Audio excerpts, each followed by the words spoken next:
Here, we move into the next vision. What's happening next? What about the future? And I've got the US election in mind here coming up on the 3rd of November of 2020. And we can take a look at the chart separate on its own, but well, a couple of different things. Again, the US chart is in the middle with that Scorpio rising. And what I do, many astrologers have their own slant on things, but I go to the very end of the day, at the end of the 3rd of November, here at midnight time on the very, very end of the 3rd and the beginning of the next day, the 4th of November.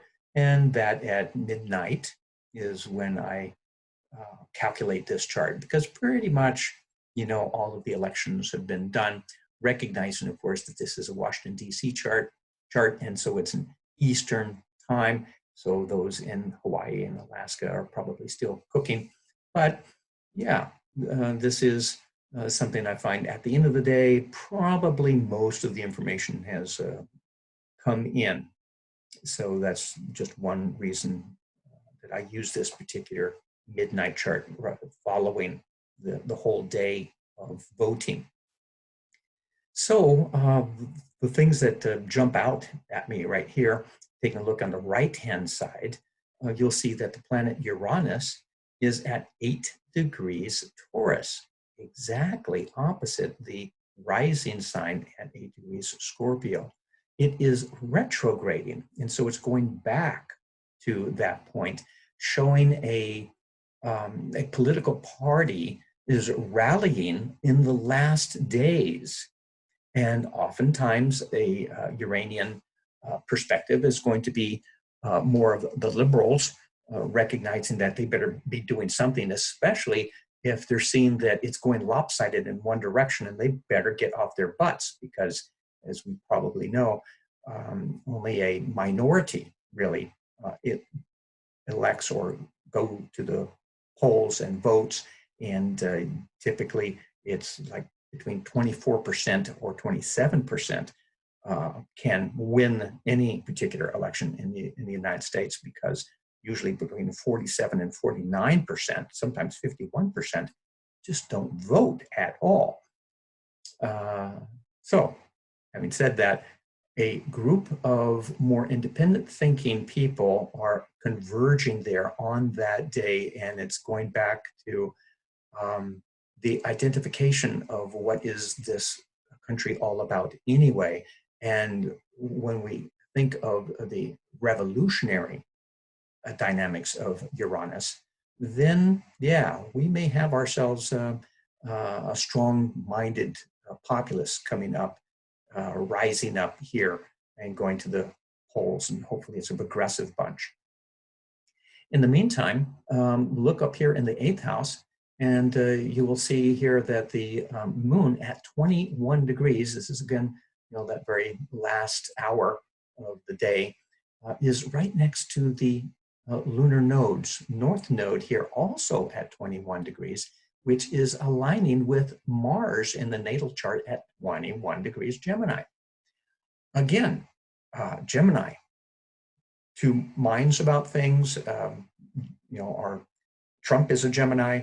It's a sensitive point on his personal chart, but again, the split right there.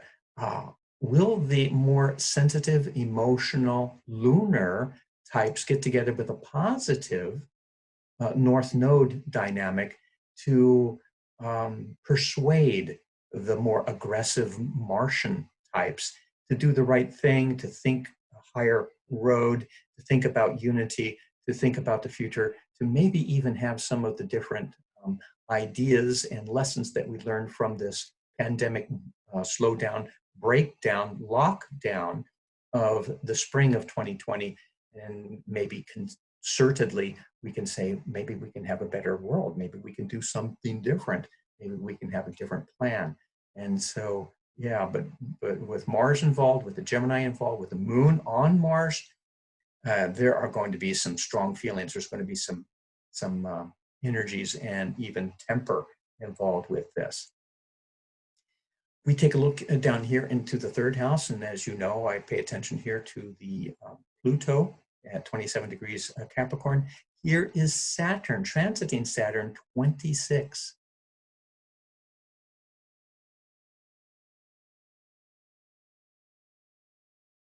And what really jumps out at me is that over here on the right-hand side, we have got the transiting Uranus placement that, remember, takes 84 years around the zodiac. And so it hasn't been in this particular placement here for 84 years, but it represents individuality, progressive ideas, independence, rallying towards something that seems like a vision or something more revolutionary. And here it is exactly on the seventh, which means to me, and it's retrograde, by the way, it's moving backward, it's going back to this point here. And so I think there's going to be a bunch of people who are saying, let's get back to basics. Let's get back to perhaps what we have learned beginning of this year, 2020, which is now, which is the springtime of 2020. And it's in Taurus, and Taurus is about money, economics. What are you buying? What do you value? What are you going to put your time and money into? Okay. And there's been lots of speculation already about, wow, we have to change our value system. And all of this like buy, go, consumerism stuff, like was overdone. And what wonderful things we've been seeing with those pictures around the world of clean water and no smog, and like the earth is recovering. And all it took was like, what, 2 months, and doing an amazing recovery. And I think of Taurus, I think of the earth energy. And so here that planet Uranus is of, I think, independent progressive people who say almost like voting for Gaia, voting for reasonableness. And here they are rallying. It's like they're coming back to the polling booth. And who knows, maybe that means that people who don't normally vote will finally vote. Oh, there you go. Yeah, that would be something. Right. And then we have got up here in the 8th house, and the US has a busy 8th house in that Gemini. And here on that very day, here in November, we've got the moon at 21 degrees Gemini, right next to the North Node at 21 degrees Gemini. And they are both on top of the US Mars at 21 Gemini. I mean, is that exact? And it basically represents, again, that duality and the strong feelings, the strong emotions. It is Mars, you know, about where are we going in our country. And oftentimes what we see is the left side is fighting with the right, and the progressives are fighting with the conservatives. And there's a lot of infighting, there's a lot of drama, there's a lot of anger. But then because of that, like, very little progress is made. You know, lots of debates, and 1 step forward and 2 steps back and 3 steps forward and 1 step back, because there's always all of this infighting with these ideologies. But here we have on this particular day, and this is a voting day, where people are going to get so riled up. Mars, you know, they're going to be choosing sides, you betcha. And the moon is going to be emotional about it. And so that's like the bad news. And so definitely the Trumpers, the conservatives, the reactionaries, they're going to be going out there doing their patriotic duty. Thank you. But we have got the North Node, and it takes about every 18, 19 years to go around the zodiac. And it's a positive influence. And so it's people who are going to be more braver and say, maybe I need to say something. Maybe I, instead of watching and being passive about it, I think I need to do something. I think I need to vote. I need to demonstrate. I need to get out there and do it. So I'm feeling more optimistic about these two particular things. North Node there in Gemini, and that Uranus over there in the 7th house.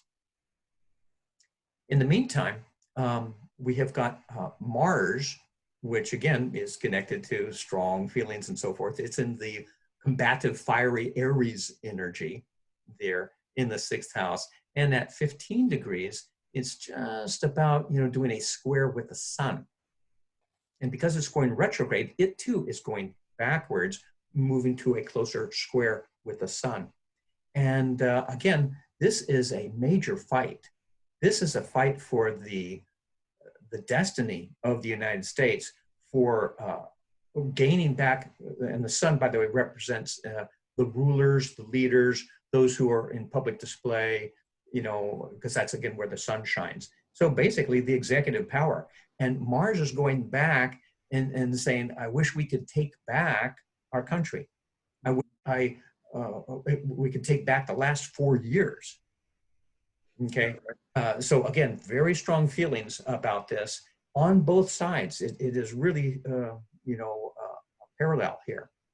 In the meantime, down in the south part, down in the bottom part, transiting Saturn by November, it's at 26.5 degrees Capricorn, which is moving up on the US Pluto, 27 degrees. So it is moving in that direction. And indeed, that November, it will be on top of Pluto.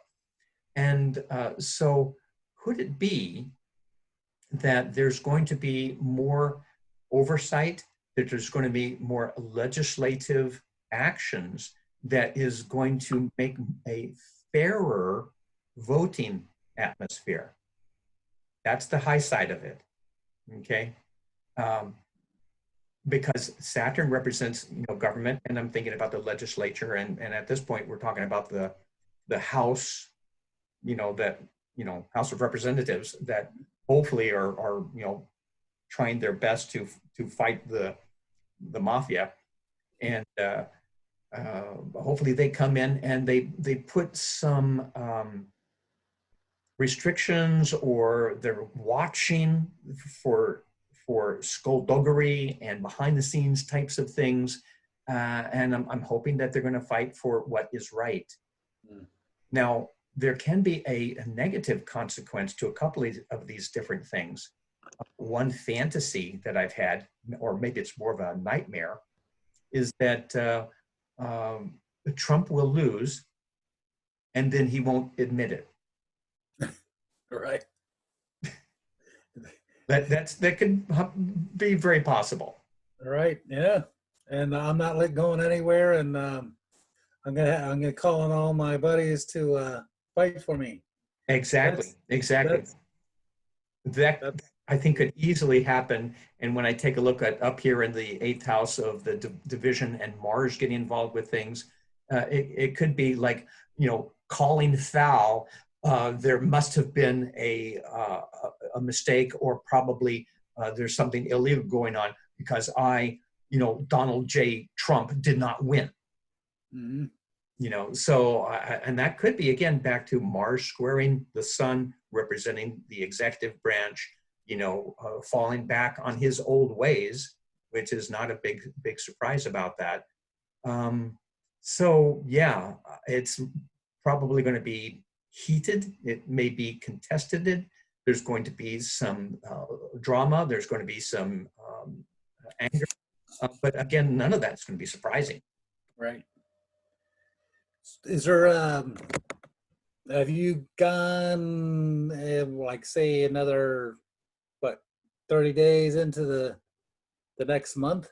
Exactly. One of the cool things here is, you look down here at the bottom in the 3rd house, here I mentioned here that Saturn, at early November is going to be 26 degrees, Jupiter 21 Capricorn, and it is going to be passing, first of all, Pluto still in November, and by the very end of November into December, they will both align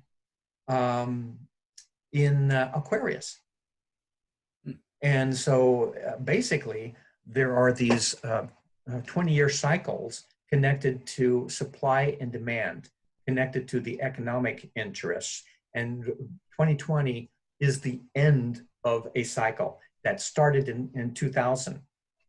And so it was kind of the end of a Taurus-oriented, Earth-oriented focus in which, let's say, Wall Street and business interests, they focused upon earthy things like property, Right. like hedge funds connected to not only property and real estate, but they got in trouble a few years ago because they were trying to get involved with grain and food, and that was starting to mess with the poor people. And they quickly found that there was going to be an uprising if they didn't leave grain alone. But they tried to get into that.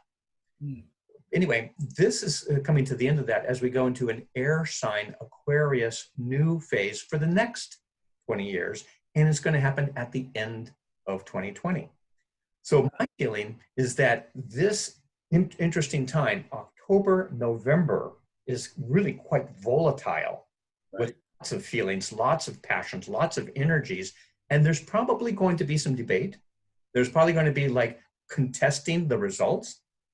And then there's going to be, the Supreme Court having to get involved again? Well, that didn't go very well in 2000, especially since, they stacked it again in their favor in the last couple of years. But it looks like through that, there will be some arguments, there will be some defensiveness, there will be posturing. And then by the time in December, when the new energy aligns in the more thoughtful thinking, fixed air sign Aquarius, where they can say, can we use our brains for a while? Right. Please. Right. That's good to know. Really, yeah. So that gives me a little bit more hope, even though it looks like a fist fight in November. Yeah. Well, that last sentence was like worth the whole time and whatever. So. Really. Thank God. So this chart just adds, that the secondary progression in the middle line. So it's the same two charts, the US chart in the middle, the chart of the elections here in November 2020, and then the middle thing shows those progress placements. And I just wanted to bring that up or show it just for one particular thing. And that is here again in the third house, the progressed moon is at 28 degrees, going towards the progressed Pluto at 29 degrees, but it has already passed the 27 degrees, the famous 27 degrees that we keep on going back to, just the month before that. Now, a progressed moon usually goes about 1 degree per month. So it takes 27 years to go around the zodiac. So the fact that it's, here, at this very sensitive point during an election time, I think is very significant. And it can go in two different ways because it is the moon. It is the emotional moon. And if it goes more towards the dark side, then Pluto starts to convince the masses, the feelings, the emotions, that something conspiratorial is happening. And so we have to defend our republic, which is going to be bullshit because it's probably pure manipulation. Yeah. On the positive side, some very clever researchers and investigative reporters, still Pluto, come together and say, we have discovered some more crimes. We might have some more impeachable offenses. I think they've got a bag full of them already.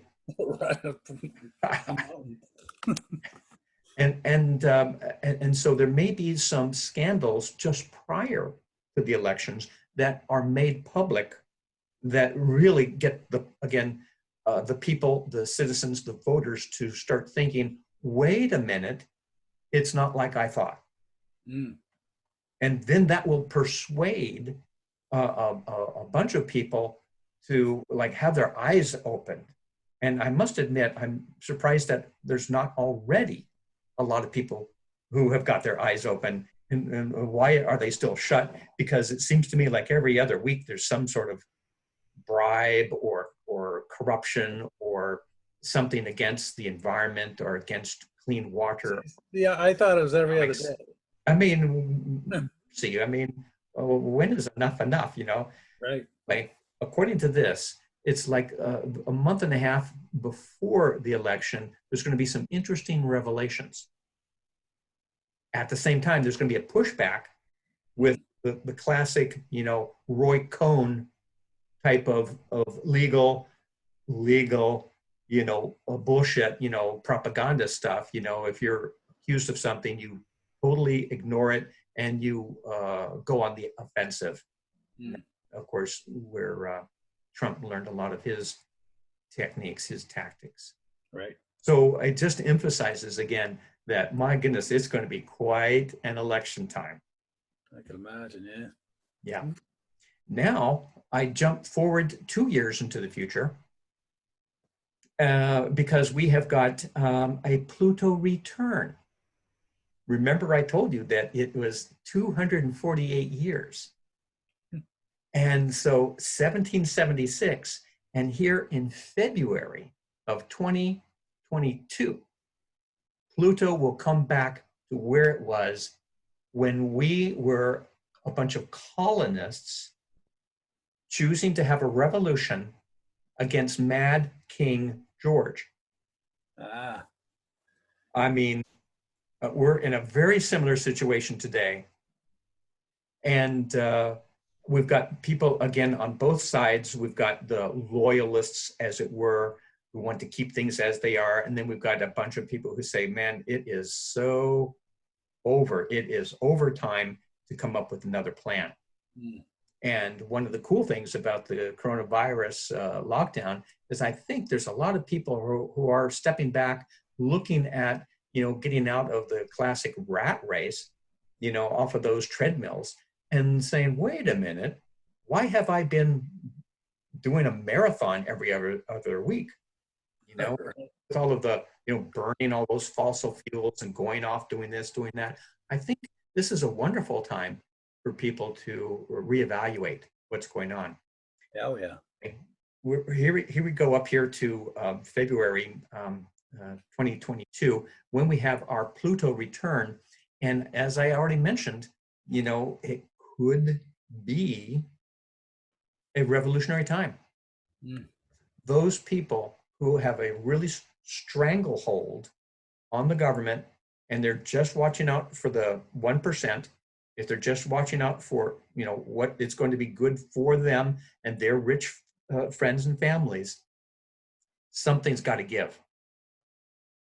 And that's an equivalent of the prior 1776, where we may have to have yet another Declaration of Independence. You know, that's, you know, it's funny you should say that, because I feel like, you know, basically all the things that Trump has been able to get away with, he wouldn't have been able to get away with if the laws were in place where, you know, they were strong enough where you can't do that. Exactly. Yeah, I thought the very same thing. I mean, there has to be a major flaw in our law system, in our judicial system, and even in our Constitution, when something like this, I mean, blatant corruption and theft weekly, and they're getting away with it. Can't do anything about it. Yeah, exactly. And then, see, that's the thing. It's like the Russians know that too. You know, and so they used it to take us down, basically. And you know, if we don't do something about it to you know, basically kickstart the country back to where it makes sense, the laws that we have for the president itself, et cetera, et cetera, et cetera, then we're just asking for more of the same. Exactly. Yep. Yeah. And there's a couple of things here that makes me feel a little bit more optimistic about it. Here is the progressed midheaven with that secondary chart. It's at 21 degrees. And we've heard that number 21 several times now, because that's where the Mars is at 21 degrees Gemini. So this from Aries to Gemini is a very nice and positive sextile. It's 60 degrees. And so it's more of a measured use of energy and focus towards a thoughtful goal for the good of more people. And so I feel very good about that, so that sometimes, of course, when there's a difficult aspect during a potentially revolutionary time, that you could have a military coup. Yep. But this one here shows that the military, or the people who really have the serious power, and we're talking about gun power, will be aligned with law and order. Oh, that's good. Thank God. Yeah, yeah. I must admit, there's been a couple of conspiracy theorists that I have been talking to in the last year or so, and they are hoping that members of the Pentagon will step in and overthrow the government, and as one of the good guys. So, although what you just said could be, construed as, okay, all these people, individuals, having guns at their, little minor, arsenals in their own home, and they're aligning with the police. Oh, You know what I'm saying? I got it. Yeah, yeah. One could think about it that way. Which side of the political spectrum are the police? Right. Typically the conservative. Right. So, is there any way to Well, see as I said, this is a sextile, and classically a sextile is more reasonable. It's thinking about the group. It's thinking about, like values. And so that's what makes me think, oh, it's, they're going to be on our side. Okay. Yeah. All right. That's good. I like that. Another thing that's a little bit more, I don't want to say sobering, but more, let's say, thoughtful, is this in the fourth house, we've got the progressed moon has moved over to 16 degrees Aquarius right here. And the transiting Saturn during this Pluto return is at 17. So they're right next to each other here. And typically the moon by itself can get a little bit, emotional about things. It might go with gut reactions instead of more of a thinking, rational perspective. But when Saturn is connected to it and aligned with it in the air sign Aquarius, then it's like, oh, let's align the gut level feelings with what needs to be done in a pragmatic, practical manner. And so I feel, again, positive and good about this in a relatively dangerous time in which we have got these two factions. And we know that, the U.S. is really divided and has been for, decades probably. Right. But it's more extreme right now. But I'm glad to see here a couple of positive, thoughtful, reflective dynamics, because again, you don't always see them. Now, another interesting thing I find here, the transiting Neptune over here in the fifth house, here it is at 22 degrees Pisces, and that means it's exactly opposite where it was in 1776. To have Pluto to go all the way around and Neptune to go round and a half, and here they are aligned in 2022. I'm thinking, my goodness, what an interesting mathematical coincidence that is. Knowing, of course, it's not a coincidence, but I mentioned before that Neptune can represent the downtrodden, the slaves, and now we have got slaves to wages. We have the 1%, and we've got the 80%, and so it's an equivalent to a type of slavery that's going on here right now. And so Neptune comes to this opposite point of where it was in the beginning, and so it's like they get it into their consciousness, into their heads, that I've been gypped. I've been oppressed. It's time again for an uprising. We have to have more of an equal, fair playing field. Right. Yeah. So all happening around the same time. Mm. So again, as I've been aware of this for several years, I said, okay, it could be a civil war, and all of the elements are here right now, 2020, for the sides, both sides. And in my incarnation understandings, did the Confederate peoples, did they reincarnate and they're back and they're wanting to change the course of history as it was taken from them in the Civil War? You know, could it go in that direction, which is, you know, pure chaos? And then we have got ourselves truly another civil war, a very dangerous situation in the next couple of years. I think it's really quite sensitive that way. So I'm glad to see that there are these other aspects, these other elements pointing towards thoughtful, pragmatic, realistic, progressive people, and they just need to be listened to, or they need to have the podium. They need to be empowered so that their higher vision will be heard.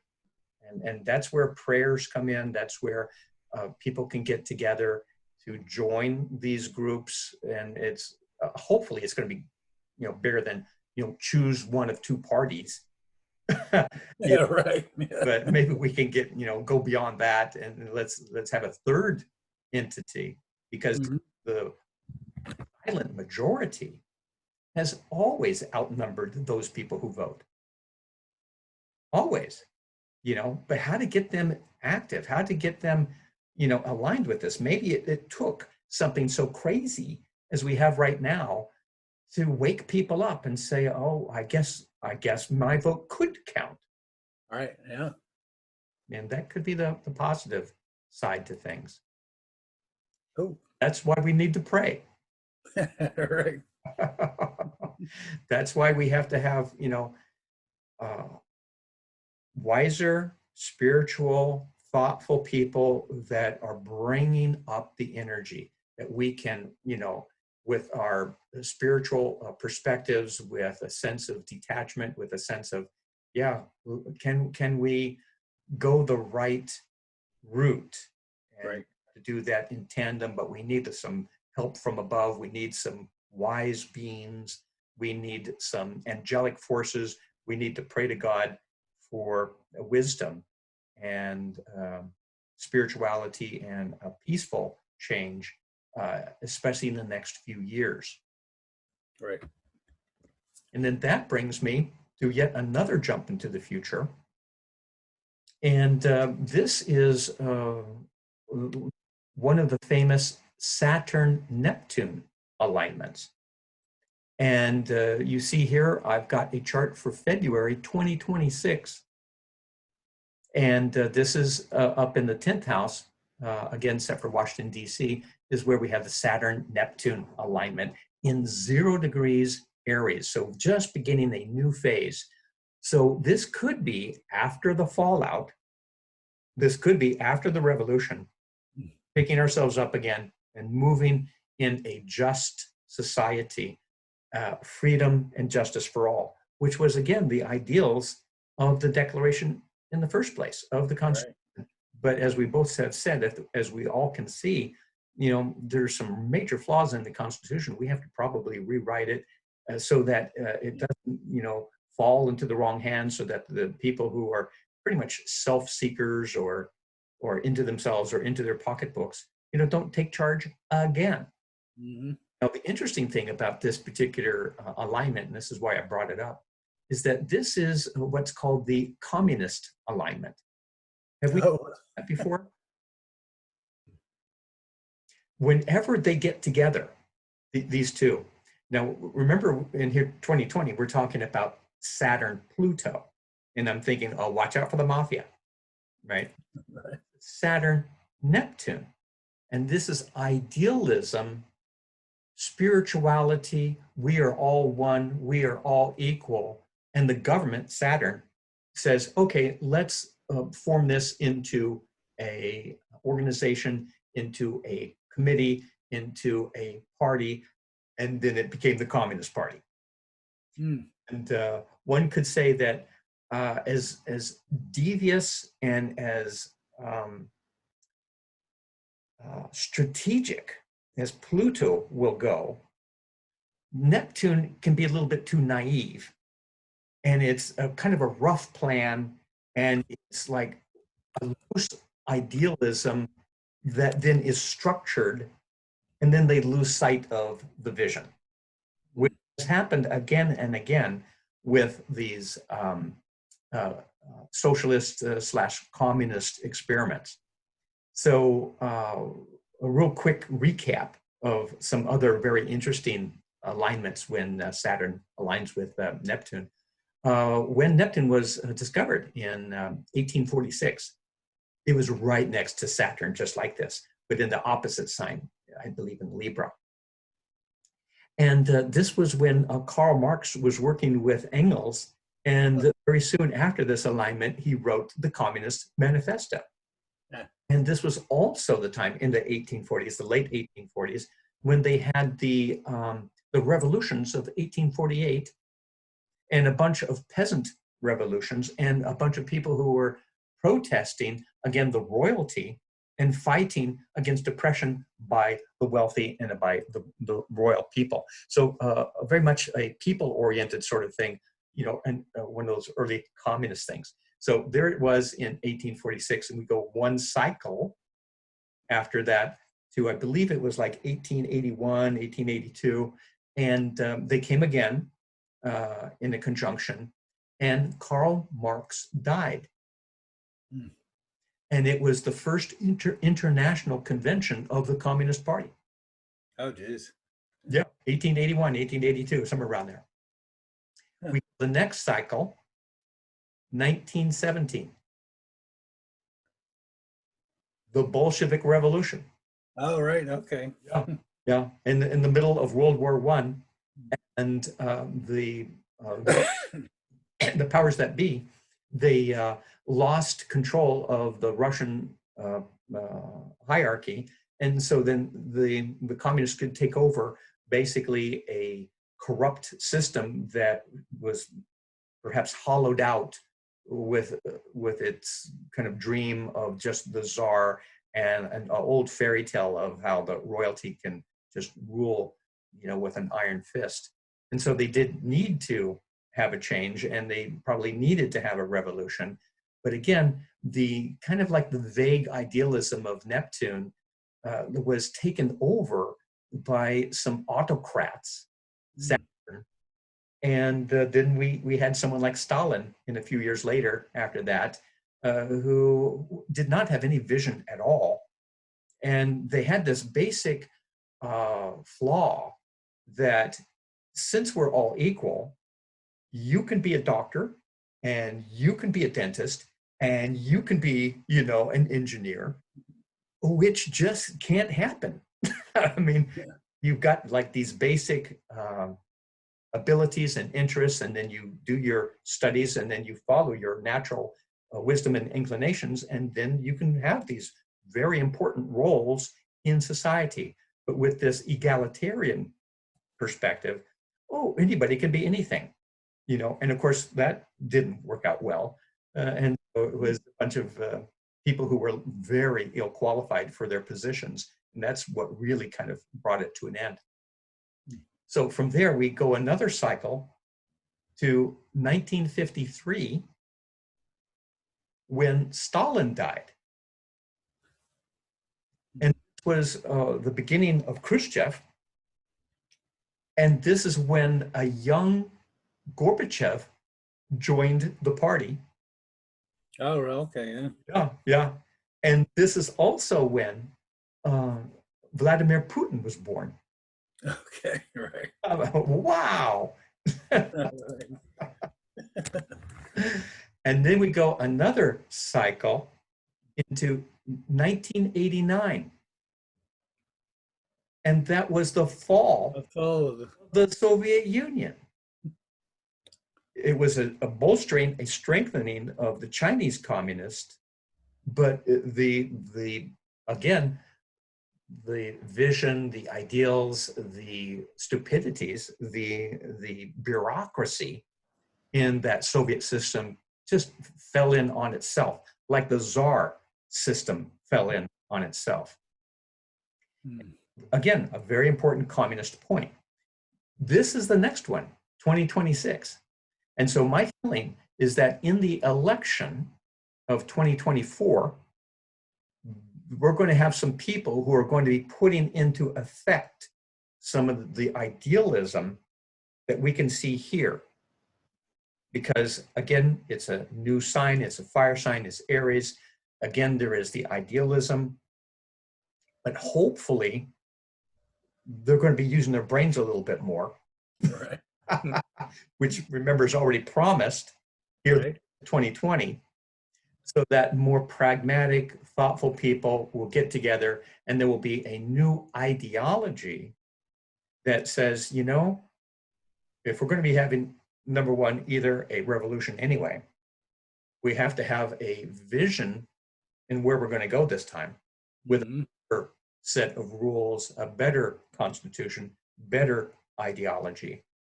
And let's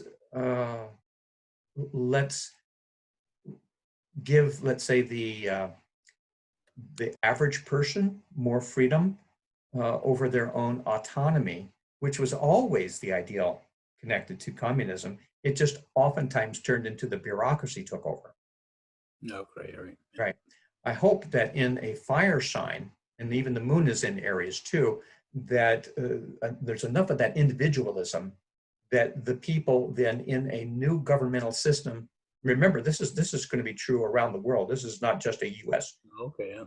This is a Saturn-Neptune alignment, and it can show up in different parts, and different nations will be, let's say, more prime to take on this new energy, to see if we can do the right thing and do right by everybody and be strong in solidarity. When I see that energy in Aries, it reminds me of unions. You know, these are blue collar people who just want to have a fair deal, and they don't want to be, you know, pushed around by, you know, the boys in the offices. So I'm feeling like this could be indeed a positive time, a hopeful time in which, as I said, I think it will be starting in the 2024 elections. And there's going to be some key individuals in that new administration at that point, both in executive and Congress, who are going to have this vision there, and they're going to be working towards it in the next few years after that. That's good. Yeah. Yeah. And again, I take a look at this chart here with the US chart in the middle, and with this alignment of the Saturn-Neptune thing here in 2026. And like, have we deserved it at this point? Are we going to actually do it? Is it truly a little bit more possible to do that? And again, there is a lot of emphasis upon the fourth house. You see how big that is, the fourth house. And that, with the original idea, with the young nation of the moon and Pallas and Ceres in the fourth house, when people were saying, wow, it's a big nation, it's a young nation, we only have the colonies at first, then we have the Louisiana Purchase, and then we have the Manifest Destiny, and then we're going to go all the way over to California, we're going to, you know, become a great nation. And all that was the promise of that Aquarian energy there in the fourth house. This one here has got both the Aquarius and Pisces energy in the fourth house. And so how are we going to collectively get our house in order? And on the Aquarian side, it's more of liberty and justice for all. And on the Pisces side, we have to take care of the down and out. We have to take care of the poor, of those people who actually don't play the capitalist game very well. you know, and typically if you don't play the game very well, then you're, you know, too bad, you know, you're on the outs, and that's just too tough. So this new phase, by the mid 2020s, I feel is going to have a stronger sense that we have to, and even fight for, the rights of everyone. And I believe that is the promise of the original revolution of 1776. Right. Yep. Exactly. With that, and with the hope that again people are going to get it together, then yeah, I feel like we've got some rough patches ahead. There might be some dangerous things. It might even get violent, but with again the prayer, with the high-mindedness, with even maybe even divine intervention, we're going to be led. We're going to make some wiser decisions. But sometimes a bit like the addict, like the alcoholic, that you have to hit bottom. Yeah. You have to like mess things up totally. Yeah. Then you go to, my goodness, was I like stupid? Was I, you know, drunk? Was I addicted? You know, and now that I've lost some things, now I have to pick myself back up and think about it and be more reasonable, rational, pragmatic. Think about my the common man, about my neighbor, about you know, higher ideals, and let's move forward. Excellent. Yeah. Sounds good. So that's what I've been thinking.